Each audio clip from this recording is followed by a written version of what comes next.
नसणाऱ्या व्यवसायधारकांवरती कारवाई करण्यात येईल असे सचिव सरपंचांनी स्पष्ट मत मांडले. त्यानंतर आधुनिक अर्ज होता दिले ते मोठी दिले त्या लोकांना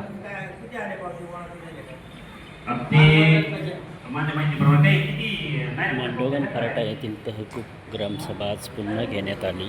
त्यासाठी जमलेले ग्रामस्थ आता जमा काय केले त्यांनी म्हणल्यावर बात काय त्याला नोटीस आपण दिलेत ना त्या कारानुसार काय अनुबंध संकलनाकडे विषय तुमची विषय मांडलेला राष्ट्राच्या कामासाठी निधी उपलब्ध करण्याची परवानगी मिळेल. निर्णय परवानगी देण्याची जी 15 ग्राम निधी वापरून त्वरित रस्ता करण्याची अवस्था राहून प्रस्ताव पाठवण्यात यावा.